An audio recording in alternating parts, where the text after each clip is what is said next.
Tonight, on a special edition of WIS News Primetime, we are looking back and honoring the life of Joe Pinner, also known as Mr. Knozit, his legacy, and a special honor for some of our colleagues who crafted a tribute for Papa Joe last year. The longtime weatherman and host of Mr. Knozit was a one-of-a-kind personality who joined WIS just 10 years after the station's first air date.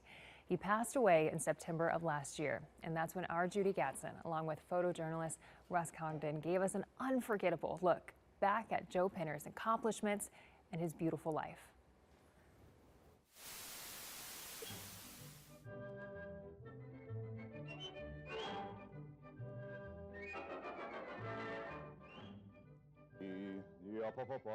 Well, hi and welcome. Welcome in. It's nice.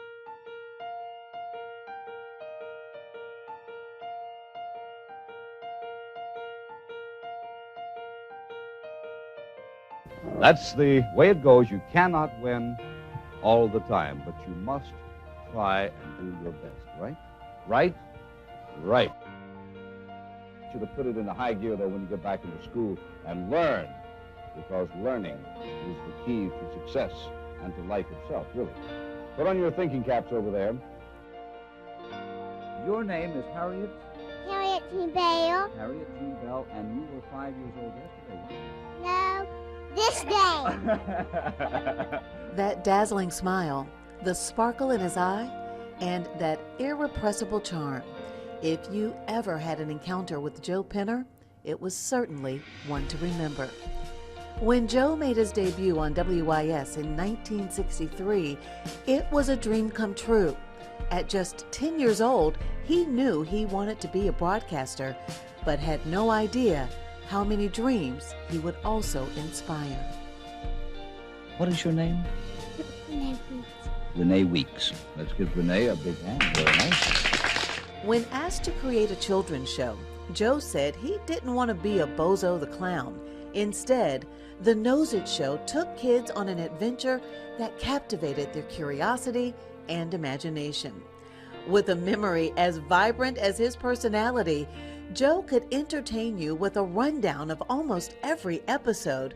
But not too long ago, we managed to pull off a surprise that allowed us to marvel at the magnificence of Mr. Knozit by putting it on the big screen at the Nickelodeon. This looks like a group from Brooklyn Baptist Church in West Columbia. Am I correct? Yes, sir. All right, well, say hello to your friends out there. It was always a gathering of friends, but you never knew the celebrities you might meet, like William Shatner, the amazing animals you might see, the cool stuff you would learn, or what completely unpredictable moment might play out on live TV. Stories about animals. Ah, whoa!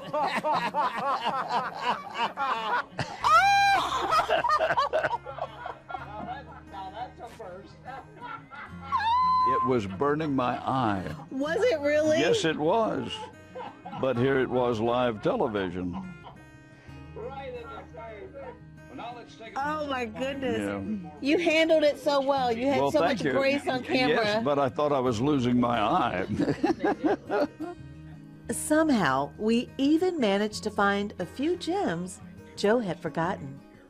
And he invited some of the cowboys and me to sit around the fire and try out his bubble pipe. And when it came my turn to blow bubbles, I accidentally swallowed them, and I had to cough and sneeze, and I was afraid that the bubbles would come out of my nose. What could I do? No, I don't remember this. You don't? No. Well, I want you to take a look. That's the spirit, dearie. And give my regards to Chief Reindeer. Toodaloo. Miss Florette, bless her heart. I can't believe we actually found a clip that you didn't remember, though. That's pretty amazing. Oh, Lordy child.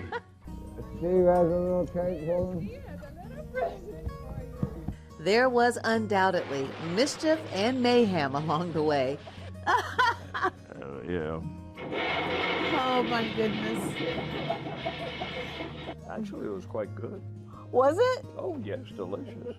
But over the years, through all the conversations and all the interviews on that iconic pink couch, not one bad memory.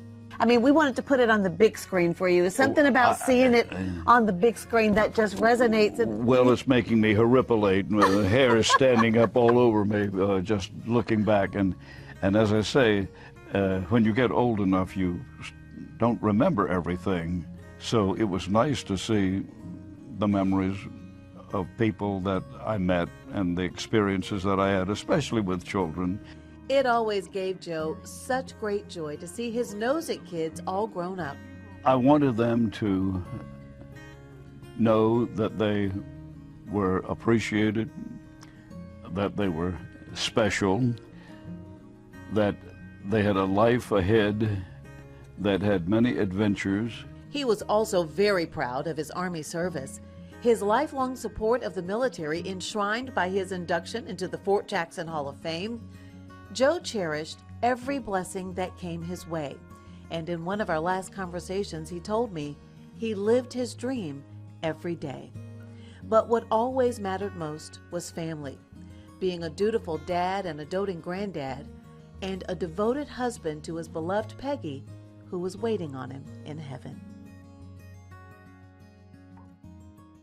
Oh, amen. Just such a beautiful piece. And stay tuned here on WIS News Primetime because we have Joe Pinner's son, Greg, here, and our own Judy Gatson and Russ Congdon to talk about that story and to remember the man who brought smiles to so many. Stay with us.